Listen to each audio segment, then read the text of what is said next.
নমস্কার, দেখছেন কলকাতা টিভি, সঙ্গে রয়েছে আমি স্বর্ণালী। শুরু করছি ধর্মযুদ্ধ 2024।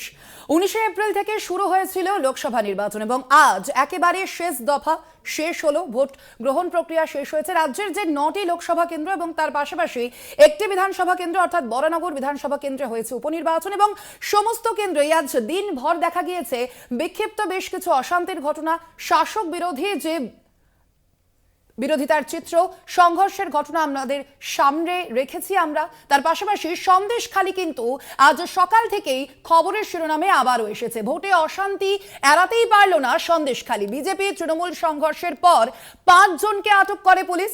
তাদের ছাড়ার দাবিতে গাছের গুড়ি ফেলে অবরোধ গ্রামবাসীদের।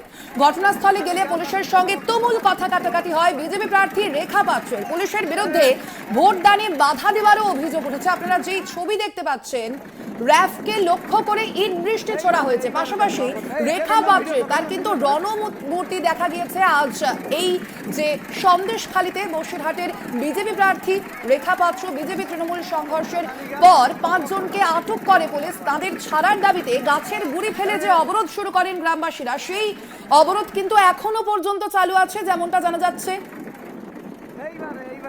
এ বিষয়ে আমরা আরো বিস্তারিত জানবো। সরাসরি রয়েছেন সন্দেশখালী থেকে আমাদের প্রতিনিধি সঞ্জিত চক্রবর্তী। সঞ্জিত, এই মুহূর্তে আমরা জানি যে ভোট গ্রহণ প্রক্রিয়া কিন্তু ইতিমধ্যেই শেষ হয়েছে এবং তার পাশাপাশি চলেছে একই সঙ্গে কিন্তু এই অবরোধ। এখনো পর্যন্ত কি অবরোধ চালু আছে? সন্দেশখালী বয়ারমারি আজকে দুপুর থেকে রণক্ষেত্র চেয়ারা নিয়েছে। ইতিমধ্যে তুমি জানো এক বিজেপি কর্মী মধ্যে এক সংঘর্ষ অর্থাৎ তৃণমূল একে অপরের উপর হামলা হয়। ইতিমধ্যে 4 জন জখম হয়েছে। বিশেষ করে তৃণমূলের অঞ্চল সভাপতি তার মাথা ফাটিয়ে দেওয়া হয়, পাশাপাশি বিজেপি কর্মী তার মাথা ফাটিয়ে দেওয়া হয়। সব মিলে কিন্তু উত্তপ্ত হতে পারে, বারবার উত্তপ্ত হয়েছে। ইতিমধ্যে যখন পুলিশ আসে, পুলিশের সঙ্গে রীতিমতো রণক্ষেত্র চেয়ারা নেয়। অর্থাৎ এখানকার যারা অবরোধকারী তারা কিন্তু পুলিশ এতটাই চেয়ারা নেয়, ইট বৃষ্টি শুরু হয়, পুলিশ বাধ্য হয়ে কাঁদানি গ্যাস করতে বাধ্য হয়। এতটাই রণক্ষেত্র চেয়ারা নেয়, বাধ্য হয়ে পুলিশ কিন্তু তারা পিছু হটতে শুরু করে।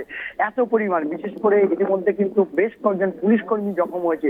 পাশাপাশি সেই দুটোর থেকে এখন ঠিক সন্ধ্যে 6টা 5 বাজে, প্রায় 4 ঘন্টা অতিক্রম করতে করতে অত্যন্ত গুরুত্বপূর্ণ রাস্তা কলকাতা বাসন্তী আয়ের যে বয়ারমারি যে চুচুড়া, সেই জায়গায় কিন্তু ইতিমধ্যে কিন্তু অবরোধ করার ফলে একাধিক যানবাহনের স্তব্ধ হয়ে পড়েছে। এমনকি যারা দূর দূরান্ত থেকে যাবে তারাও কিন্তু রীতিমতো অনেকটা 2 কিলোমিটার হেঁটে কিন্তু গাড়িতে উঠছে।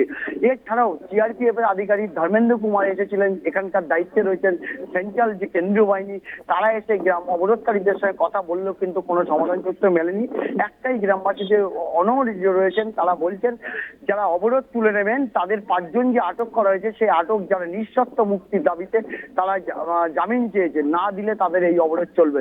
ইতিমধ্যে কেন্দ্রীয় বাহিনী তাদের বোঝাতে ব্যর্থ হয়েছে। কেন্দ্রীয় বাহিনী তাদেরকে একাধিক কথা বলার পরেও কিন্তু বাহিনীর কথা শুনছে না। এর আগে পুলিশ যখন আসে অবরোধ তুলতে আসলে, সেই সময় পুলিশকে কিন্তু ঘিরে রেখে রীতিমতো তাণ্ডব চলে, অর্থাৎ ইট বৃষ্টি চলে। ইতিমধ্যে তুমি জানো সেই ছবিটা, আমি তোমাকে সরাসরি একবার ছবিটা দেখানোর চেষ্টা করব। সেই সন্ধ্যে 6টা বেজে এখনো অবরোধ রয়েছে। বিশেষ করে অবরোধ এই অত্যন্ত গুরুত্বপূর্ণ রাস্তা, যেখানে বাসন্তী হাইওয়ে উত্তর 24 পরগনা দক্ষিণ 24 পরগনায় যে রাস্তা রয়েছে, যেখানে বাস দাঁড়িয়ে রয়েছে, একাধিক পরিবহন ব্যবস্থা ভেঙে পড়েছে। রাস্তার উপরে যখন অবরোধ রয়েছে তখন ইট বৃষ্টি, তোমার ইটের ছবিটা দেখানোর চেষ্টা করব। যে পরিমাণ ইট বৃষ্টি হয়েছে, অর্থাৎ যেভাবে রণক্ষেত্র চেহারা নিয়েছে এই বাসন্তী হাইওয়ে, একের পর এক দফায় দফায় সংঘর্ষ হয়েছে। বারবার যেটা দাবি এখানকার গ্রামবাসীদের, শান্তিপূর্ণ নির্বাচন হচ্ছিল, সেই নির্বাচনকে ঘিরে অর্থাৎ তাদের বাধা দেওয়া হচ্ছিল। সে বাধা দেওয়ার পরেই কিন্তু তারা এই রণক্ষেত্র চেয়ারা নেয়।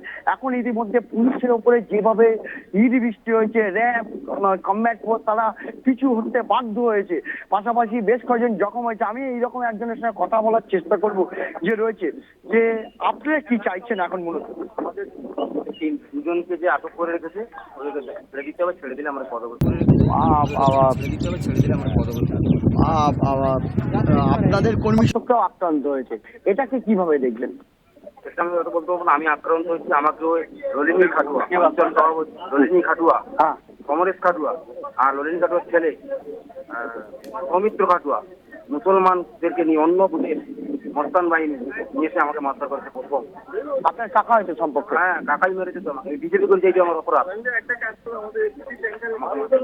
বেশ কয়েকজন পুলিশ কর্মী জখম হয়েছে, অসুস্থ পুলিশ কর্মীতে যেতে দেয়নি অবরোধের জন্য, কি বলবেন এটাকে? পুলিশ অপরাধ হবে, পুলিশ তো মানুষের পাশে থাকবে না, পুলিশ তো কিছু মমতার কথা শুনবে। পুলিশ তো এখন তৃণমূলের কাজ করছে, তৃণমূল তো কর্মী নেই, এখন পুলিশ হচ্ছে তৃণমূলের কর্মী। কেন্দ্রীয় বাহিনী এসেছিল, বোঝাতে পারলো না কেন্দ্রীয় বাহিনী। আমরা কারো আলো শুনবো না, আমাদের কর্মী দুজনকে ছাড়তে হবে, তারপরেই আমরা অবরোধ করব। হ্যাঁ, একজন বিজেপি কর্মী তিনি জানিয়ে দিলেন যে কেন্দ্রীয় বাহিনী আসুক, রাজ্য পুলিশ আসুক, তাদেরকে তাদেরকে দুইজনে আটক করা হয়েছে, নিঃশর্ত মুক্তি দিতে হবে, না হলে তাদের এই অবরোধ চলবে। ইতিমধ্যে একজন পুলিশ কর্মী কিন্তু অসুস্থ হয়েছিল, সেই অমানবিক চিত্র ধরা পড়লে এই বিশেষ করে বয়ারমারিতে তার অ্যাম্বুলেন্স যেতে দেওয়া হয়নি, তাকে বাধ্য হয়ে ফিরে যেতে হয়। সব মিলে গোটা প্রক্রিয়ার ওপরে কতক্ষণ এই অবরোধ বিক্ষোভ চলবে, এই দফায় দফায় বিক্ষোভ চলবে, সেটা কিন্তু এখন সময় বলবে। ইতিমধ্যে কেন্দ্রীয় বাহিনী, রাজ্য পুলিশ একাধিকবার এসে অবরোধকারীদের সাথে কথা বললেও কোনো সমাধান সূত্র মেলেনি। তাদের একটাই দাবি, অবিলম্বে তাদেরকে নিঃশর্ত মুক্তি দিতে হবে, তারপরে আমাদের এই অবরোধ উঠে যাবে। ইতিমধ্যে তুমি জানো নির্বাচনের বিধি, অর্থাৎ সন্ধ্যে 6টা পর্যন্ত যে নির্বাচন সেটা শেষ হয়েছে। একাধিক জায়গায় ইতিমধ্যে রেখা পাত্র বিজেপি প্রার্থী এসেছিলেন সেখানে এসে তিনি গ্রামবাসীদের সঙ্গে কথা বললেও তিনি কোনো সমাধান সূত্র পায়নি। তিনি মহকুমা, বিশেষ করে বসিরহাট পুলিশ জেলার এসপি অফিসে গেছেন, সেখানে তার একাধিক অভিযোগ রয়েছে, সেখানে গিয়ে তিনি কথা বললেন পুলিশ সুপারের সঙ্গে। সব মিলে গোটা প্রক্রিয়া সময় যত যাচ্ছে, সন্দেশখালী আবার কি পুরনো চেহারায় ফিরতে যাচ্ছে, এটা কিন্তু লাখ টাকার প্রশ্ন। সব মিলিয়ে এখনো পর্যন্ত অবরোধ চলছে। বিক্ষোভকারীরা তাদের একটাই দাবি, নিঃশর্ত মুক্তি দিতে হবে তাদের দুইজনকে, তারপর তারা এই অবরোধ তুলবে। স্বর্ণালী, একদমই, অর্থাৎ সঞ্জিত, বোঝাই যাচ্ছে অবশ্যই আমাদের সেদিকে নজর থাকবে যে এখনো পর্যন্ত কিন্তু সেই অবরোধ কিন্তু একই রকম ভাবে চলছে। অবশ্যই কখন সেই অবরোধ উঠবে সেদিকে নজর থাকবে আমাদের। আপাতত ধন্যবাদ তোমায় সঞ্জিত। আমরা কথা বললাম, সন্দেশখালী থেকে ছিলেন আমাদের প্রতিনিধি সঞ্জিত চক্রবর্তী।